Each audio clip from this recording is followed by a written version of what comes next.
누가복음 11장 5절로 8절입니다. 또 이르시되 너희 중에 누가 벗이 있는데 밤중에 그에게 가서 말하기를 벗이여 떡 세 덩이를 내게 구워 달라.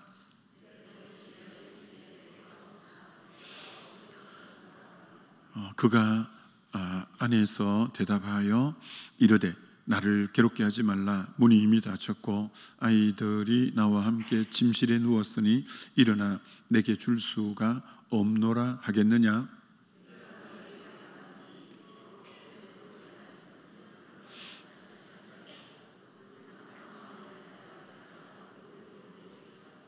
아멘. 중보기도의 능력 두 번째 시간입니다. 여러분, 하나님께서는 일을 하실 때 하나의 원리가 있습니다.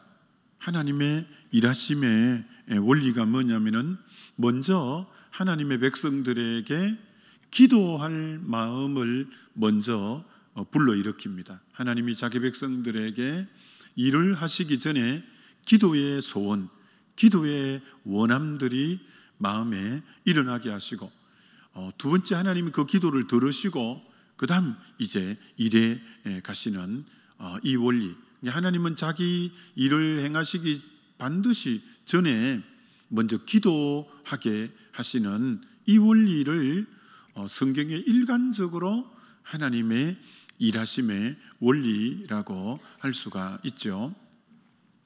하나님이 출애굽의 놀라운 그 역사를 일으키기 전에 그들의 부르짖음이 하늘에 상달되었더라. 그때 레위의 한 남자와 레위의 한 여자가 결혼하게 하고, 이게 부르짖음을 딱 듣고부터 하나님이 일해 가시는 출애굽기를 보게 되죠. 하나님이 사사시대를 종식시키고 새로운 시대로 열어갈 때도 한나에게 기도의 소원을 주어서 기도하게 하시고, 그 다음 하나님이 새 역사를 이루어 가시게 되는 거죠. 느헤미야에게 넉 달 동안 그렇게 울며 금식하며 기도하게 하시고, 하나님은 50일 만에 예루살렘 성곽을 재건하게 하시는 것처럼 하나님은 120문도에게 열흘 동안 전혀 기도에 힘쓰게 하시고, 그 다음 오순절이 될 때 성령이 임하고 교회 역사가 일어나는 것처럼 하나님은 언제나 일하심의 원리라는 거예요. 먼저 기도의 소원을 불러 일으키신다는 거예요. 그렇기 때문에 여러분이 영이 민감해야 되는 이유는 왜 요즘 이런 기도의 소원을 계속 내 속에 이런 기도의 소원들이 계속 올라오지? 왜 이런 기도가 갑자기 계속 기도의 마음을 주시지? 딱 여러분이 영이 민감하면 하나님이 이 부분에 일하시겠구나 딱 알아차려야 돼요. 그래서 그게 깨어있다는 거예요. 깨어있다는 거예요. 그래서 하나님은 언제나 기도의 소원을 먼저 허락해 주신다라는 거죠. 오늘 본문은 밤중에 친구가 찾아왔는데 이제 얘기하다 보니까 저녁을 못 먹었다는 거예요. 근데 집에 아무것도 줄 것이 없어서, 그래서 다행히 자기가 잘 아는 친구가 떡이 많은 친구가 있어서 그 친구에게 그 늦은 밤이지만 애들하고 다 침소에 들어갔지만 그래도 이 참 떡 없는 친구 때문에 자기 문제가 아니지만 친구 문제지만 자기가 떡 있는 친구를 잘 아니까 간청해서 떡을 구해다가 이제 떡 없는 친구에게 나누어 주는 중보기도의 좋은 이제 하나의 모델이 되는 오늘 이 본문이다, 이렇게 말할 수 있죠. 존 맥스웰 목사님의 이 중보기도에 대한 책에 보니까 이렇게 재미있게 말해 놓았어요. 영혼을 구원하는 자는, 영혼을 구원하는 자, 전도자를 나타내죠. 영혼을 구원하는 자는 다른 사람에게 하나님에 관해서 말하는 것이다. 전도가 뭐냐? 다른 사람에게 하나님에 대해서 얘기해 주는 거죠. 그럼 중보기도자는 뭐냐? 중보기도자는 하나님에게 가서 다른 사람에 대해서 얘기하는 거다. 영혼 구원 전도자는 다른 사람에게 가서 하나님을 얘기해 주는 것. 그 다음 중보기도자는 하나님에게 가서 다른 사람에게 관해서 얘기해 주는 것. 이게 중보기도다. 재미있게 이렇게 표현을 해놓았습니다. 믿음의 기도는 역사하는 힘이 많다. 의인의 기도는 역사하는 힘이 많고 믿음의 기도가 역사하는 힘이 많은데, 오늘 중보자가 가서 기도하니까 하나님의 이 전능자의 손이 움직이기 시작하잖아요. 그래서 결국 떡을 내주게 되는 것처럼 이 믿음의 기도가 하늘 보좌를 움직이고, 믿음의 기도가 하나님의 전능자의 손을 움직이게 하는 게 이 중보 기도자의 기도의 놀라운 것이죠. 기도하니까 하나님의 손이 움직이는 거예요. 하나님의 보좌가 움직이는 거예요. 그래서 이 기도가 얼마나 중요한가. 여러분, 다시 이 부분에 대해서 영국에서 성령운동이 일어나서 유럽 전역을 휩쓸게 되고, 그것이 인도 묵티 공동체로 흘러가게 되고, 그게 미국 아주사 거리로 흘러가게 되고, 그것이 평양 대한민국 평양 장대영 교회로 흘러가게 되고, 그것이 중국 만주로 흘러가게 되고, 그 모든 성령운동의 어떤 의미로 근원지가 이 영국 웨일즈 지역에 13살 되는 이반 로버츠가 13살에 구원을 얻어요. 구원을 얻고 두 가지를 놓고 끊임없이 중보 기도해요. 하나님, 성령 충만함을 주옵소서. 하나님, 제가 살고 있는 이 웨일즈 지역에 부흥을 주옵소서. 그 기도를 언제부터 했냐? 13살 때부터 했어요. 그런데 그 응답이 언제 되느냐면 1891년에 그렇게 구원 얻게 되고, 그때부터 기도를 시작했는데 1904년에 그 기도 응답이 이루어져요. 1904년에 기도가 10년을 넘게 기도하게 된 거죠. 그래서 이반 로버츠가 26살 때 이 기도에 불이 임하는 거예요. 그때는 26살 때는 청년들 여러 명이 모여서 성령 충만을 주옵소서, 이 웰즈 지역에 부흥을 주옵소서라고 기도했어요. 근데 그 모인 자리에 이제 기도를 하는데 성령의 음성이 들리는 거예요.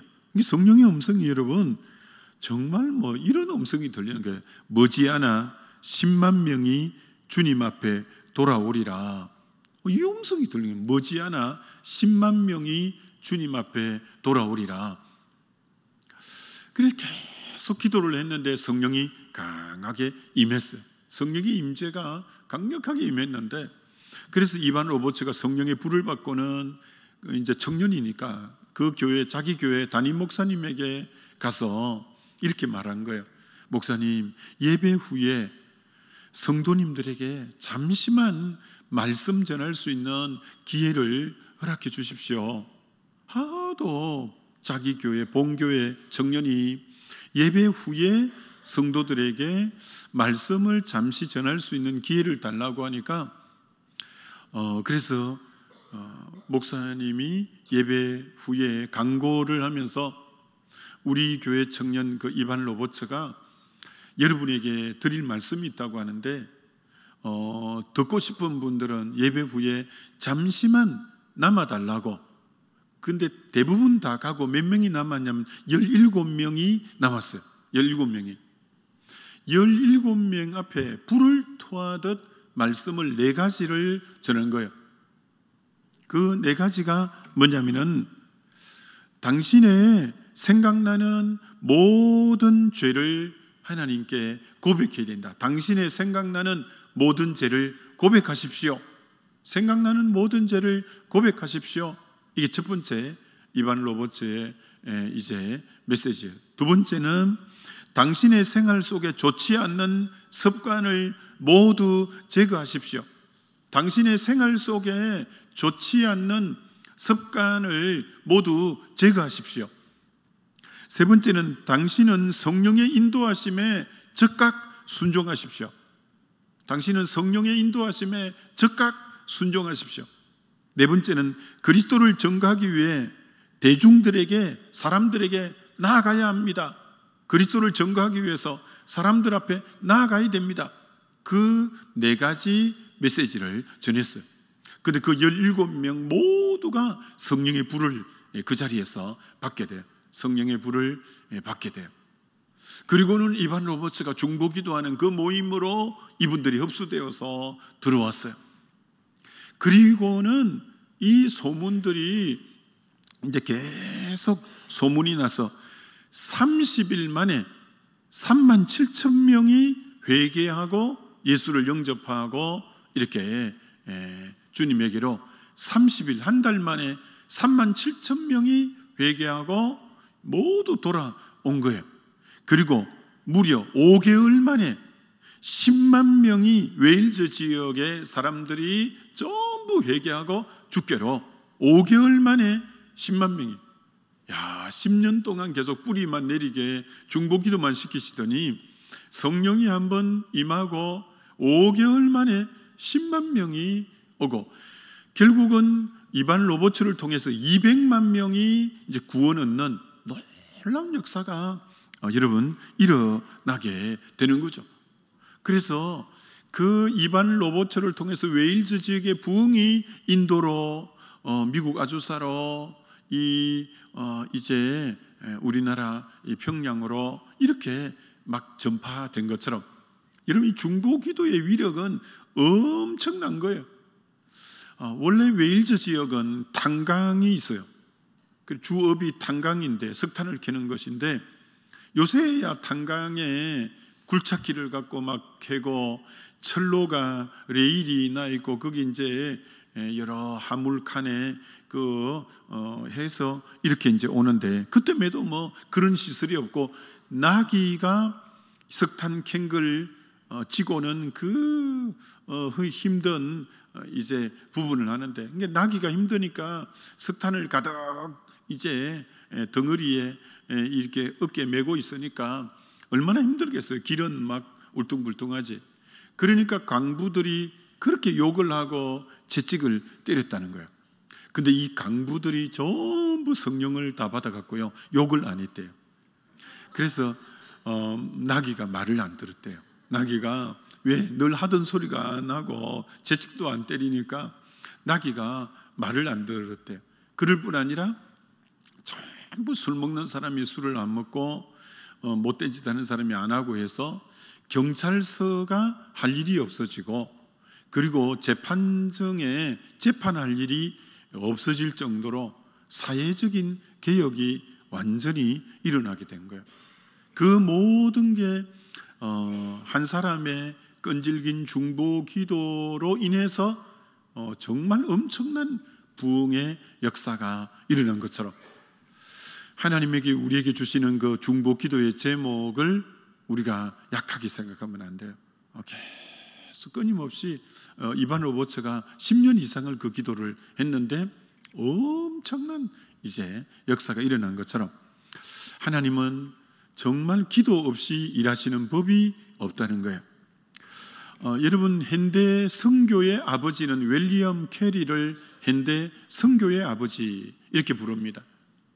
그가 정말 인도에 42년간 선교 사역을 했습니다. 여러분, 윌리엄 캐리가 현대 선교의 아버지로 인도에서 42년 선교를 하면서 인도의 각 지역마다 언어가 틀렸는데 45개 언어로 성경을 번역했어요. 그리고 책을 다수를 썼고 인도어 사전을 여러 권을 만들고, 이거는 그런 게 한 사람으로는 감당이 불가능한 초인적인 역사인데, 그건 성령의 도우심으로 그렇게 했어요. 여러분, 45개 언어로 성경을 번역했다는 것은 아마 여러분 감을 잘 못 잡을 거예요. 제가 전에 있던 그 교회는 우리나라에서 성경 번역 선교사를 제일 많이 파송한 교회예요.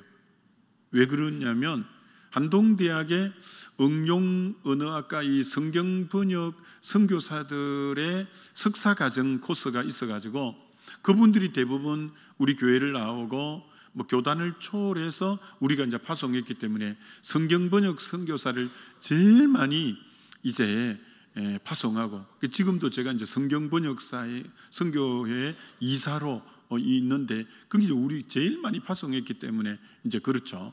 하여튼 그런데 여러분, 선교사들이 파푸아뉴기니, 중국의 소수민족 이런 데 주로 이제 낙후된 곳에 성경번역 선교사들이 가요. 그럼 신약 성경 한 권을 번역하는데도 거의 10년 걸려요. 왜 10년이 걸릴까요?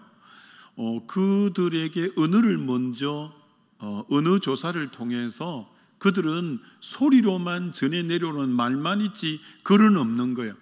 이게 세종대왕처럼 그들의 음성을 기록하고 하면서 언어를 일률적인 그 이제 통계에 의해서 글자를 먼저 만드는 작업이 필요해요. 글자를 만들어서 그걸 가지고 성경을 번역해야 되니까 거의 10년 정도 걸리거든요. 근데 이 윌리엄 캐리가 42년간 45개 언어로 번역을 했다는 말은, 이건 진짜 그 성경 번역에 대해서 알면 엄청난 일을 한 거고, 그 사전을 만들고 이제 그렇게 하여튼 엄청난 일을 했어요. 그래서 어떻게 한 사람이 이렇게 많은 업적을 남기고 열매를 맺을 수 있는가, 이렇게 윌리엄 캐리에게 물으면 윌리엄 캐리가 자기가 이렇게 엄청난 일을 하게 된 이유는 자기 누님 때문에 그렇다고 당당하게 얘기하는 거예요. 누님이 전신마비 환자예요. 전신마비 환자. 자기 사랑하는 아래 바로 자기 밑에 동생이 선교 간다니까 이렇게 말을 해요. 캐리야, 내가 너를 위해서 돈이 있어서 뭐 선교비를 후원할 형편도 나는 못 된다. 너를 위해서 내가 여러 곳에 다니면서 선교 후원자를 모집할 그런 이제 내가 그렇게도 할 수도 없다. 내가 너 위해서 할 수 있는 것은 오직 매일매일 너를 위해서 기도하겠다. 그래서 윌리엄 캐리 이 누님이 전신마비로 누워 늘 계신 분인데 하루도 빠짐없이 동생 캐리를 위해서 그렇게 간절히 기도한 거예요. 여러분, 그 기도가 엄청난 열매를 맺게 된 그런 거죠. 여러분, 중보 기도가 진짜 삶을 걸고 생명을 걸고 한 사람을 위해서 집중해 쏟아서 기도할 때 하나님이 너무나 놀라운 일들을 많이 하시는 것을 보는 것처럼 이 중보 기도의 위력을 여러분이 약하게 보면 안 됩니다. 기도로 세계를 움직여라, 웨슬레 두웰이라는 이분의 책이 한동안 굉장히 많이 읽혀졌죠. 여기에 실화를 이 기도로 세계를 움직여라 이 책에 기록해 놓고 있어요. 미국에서 케냐로 선교사를 파송했는데 히긴스 선교사님이 6년째 선교를 하고 7년 안식년을 맞이해서 1년 재충전을 하기 위해서 미국으로 이제 돌아오는 거예요. 케냐 오지에서 선교하다가 먼저 나야로비로 나와서 나야로비에서 미국으로 와야 되니까 나야로비로 나오는 과정에 마우마우 부족의 인데서 차가 고장이 난 거예요. 아무리 고쳐도 어디가 고장난지를 알 수가 없는 거예요. 그리고 땅이 어둑어둑해지는데, 근데 마우마우 부족은 가장 난폭한 이제 부족이고, 그곳에는 선교사님이 낯선 사람이 얼씬하지도 않는 거예요. 위험한 부족이라서. 근데 하필 그 위험한 마우마우주 부족의 인근에서 차가 고장이 난 거예요. 그 자기 아내와 어린 자녀와 있는데, 그게 밤이 되었으니까 어떻게 할 수가 없으니까 그 밤에 차 안에서 이제 기도하고 그렇게 하루를 참 은혜 가운데 아무 일 없이 새로운 다음 날을 맞이하게 된 거예요. 그리고 이제 지나가는 어떤 분을 만나서 차를 고치게 되어서 나야로비로 무사히 이제 나오게 된 거예요. 여러분, 나야로비로 나왔는데 거기 어느 선교사님이 이렇게 묻는 거예요. 히긴스 선교사님, 마우마우 지역을 통과하던 그 밤에 16명 정도 사람들과 같이 있었습니까? 이렇게 묻는 거예요. 16명의 사람들과 같이 있었습니까? 아니요, 우리 가족밖에 없었어요. 16명이라뇨. 이렇게 이제 대꾸한 거예요. 그러니까 그 말하는 선교사님이 참 이상하네요. 누가 와서 당신이 그때 그날 밤 16명 정도 되는 사람에 둘러싸여 있었다고 얘기했습니다, 이러는 거예요. 그쵸, 뭐 그런 일이 없었는데 그렇다니까 뭐 그런가, 뭐 좀 무슨 얘기인가 이상해서 미국으로 이제 안식년 때문에 건너간 거예요. 그래가지고 1년 동안 여러 후원하는 교회들 다니면서 선교 보고를 하는데 어느 교회에 갔는데 그 교회 목사님이 묻는 거예요. 선교사님, 혹 몇 달 전에 선교지에서 어떤 어려움 당하지 않았습니까? 이렇게 묻는 거예요. 그래 가만히 생각하니까 그 마우마우 지역 아주 위험한 거기에 차가 고장나서 머물렀던 적이 있은 얘기를 하게 된 거죠. 그랬더니 이 목사님이 그날이 언제냐고 해서 그날이 어떤 날이라고, 그때가 우리가 여기서 예배를 드리고 예배를 마칠 때 됐는데, 예배를 마치는데 너무 하나님이 자기 마음에 히긴스 선교사님에 대해서 기도에 부담감을 주어서 예배 마칠 때 돼서 여러분, 하나님이 저에게 히긴스 선교사님에 대해서 기도할 굉장히 그 마음을 주시는데, 여러분 중에서 기도 같이 하고 싶은 분은 선교실로 이렇게 오시면 좋겠습니다 했는데 온 사람이 16명이었대.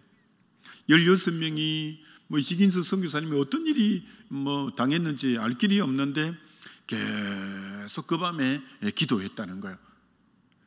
그렇게 기도했다는 얘기를 듣고는 이제 선교사님이, 그 나야로비의 선교사님이 그런 얘기를 하고, 여기 이제 자기 본국에 돌아오니까 그 교회가 이제 기도하는 걸 듣고는 이분이 깨달은 거예요. 그래서 그 말의 출처를 보니까 그날 저녁에 불량배, 깡패들이 그 차를 급습하려고 이렇게 이제 온 거예요. 왔는데 16명의 건장한 사람들이 차 주위에 딱 둘러서 있는 걸 보면서 그들이 차를 급습을 못하고 자기들의 계획을 다 이제 내려놓고 돌아갔다고, 깡패 하나가 다른 사람에게 그날 저녁에 있은 얘기를 얘기해 줬고, 그 들은 다른 사람이 선교사님에게 이제 얘기를 해서 그게 결국은 알려지게 되어졌다라는 것입니다. 여러분, 하나님께서 먼저 정말 그 어떤 위기에 있을 때 누군가에게 굉장히 기도에 거룩한 부담감을 준 거예요. 그러니까 막 기도에 부담감을 주어서 기도했는데 하나님이 16명의 어떤 의미로 천사를 보낸 거죠. 그래서 그 천사가 차 주위에 호위하고 그렇게 있으니까 결국은 손 못 대고 이렇게 간 것처럼, 참 이 중보 기도의 위력은 대단하다는 거예요. 더더구나 저와 여러분들이 어떤 부분에 갑자기 하나님이 내게 기도에 어떤 부담감을 주고 누군가가 생각나게 하면서 기도를 시키실 때, 그때 여러분이 넘어가면 안 돼요. 그때는 그 자리에서 기도하고, 때로는 누군가가 같이 있을 때는 중보 기도를 같이 부탁하고, 그렇게 기도할 때 하나님이 그렇게 일해 가시는 것을 보는 거죠. 이처럼 여러분, 이 중보 기도의 위력이 얼마나 이 대단한가라는 거 다시 생각해 보게 되어집니다. 1980년 미국 켄터키주 헤이즈 로저스 목사님 교회 개척을 하고 교회가 500명 정도로 잘 모였대요. 그래서 목회를 하는데 이상하게 언젠가부터 교회가 계속 줄어들기 시작해서 몇 명까지 줄어들었냐면 200명, 500명 모이던 교회가 200명까지 이렇게 줄어들었다는 거예요. 여러분은 잘 몰라요. 목회자는 성도가 계속 줄어들면 그것처럼 짐이 되는 일이 세상에 없죠. 그러니까 이 목사님이 이 교회를 내가 떠나야 되나? 이 성도들이 500명에서 200명으로 떠모들고 자기 능력은 이제 한계에 부닥친 것을 해서 너무너무 갈등을 하고 있었던 거예요. 그러니 하나님 앞에 가서 기도를 이렇게 하고 있는데 하나님의 음성이 나는 너에게 루이스빌을 주겠다. 나는 너에게 이 도시의 열쇠를 주겠다. 하나님이 음성이 그렇게 들린 거예요. 내가 이 도시의 열쇠를 너에게 주겠다. 이 음성이 들렸는데 딱 음성이 들리자 그게 깨달아지더래요. 그 열쇠는 기도의 열쇠다 라는 생각이 들었대요. 힘을 잃은 것이 기도를 잃어서 힘이 잃은 거구나. 그러면서 그 교회 이제 200명 남은 성도 중에 믿음이 괜찮은 7명의 집사님들과 하루에 1시간씩 계속 중보기도 7명이 모여서 하루에 1시간씩 기도했대요. 나중에는 이 기도의 운동이 조금씩 되어서 24시간 릴레이 기도를 계속하고 목요일에는 하루 종일 금식 기도를 하기 시작했대요. 그렇게 기도 운동이 계속 일어났는데 200명 모이던 교회가 6,000명으로 부흥하고 55개 지교회를 세우는 엄청난 역사가 일어났다는 거예요. 여러분, 하나님께서 새로운 일을 시작하실 때 철저하게 기도를 시키시는 거예요. 기도를. 그럴 때 하나님이 일하시겠다는 사인이에요. 내가 너에게 이 도시의 열쇠를 주겠다. 그렇다고 가만히 있으면 안 되고 이제 그때부터 기도했더니 하나님이 세상에 200명 모이는 교회를 6,000명이 모이고 55개의 지교회를 세우고 엄청난 역사를 할 수 있는 이 기도의 힘, 이것이 오늘 우리에게 주신 특별히 중보기도가 얼마나 중요한가를 알고 늘 기도의 무릎을 견고하게 하시는 저와 여러분 되시기를 주의 이름으로 축원합니다. 우리 기도하면 좋겠습니다. 하나님, 이 기도의 무릎을 늘 하고 특별히 부담감 주시는 그 기도 제목에 철저하게 기도하는 삶 살겠습니다. 결단하면 좋겠죠. 우리 주의 한번 부르고 기도합니다.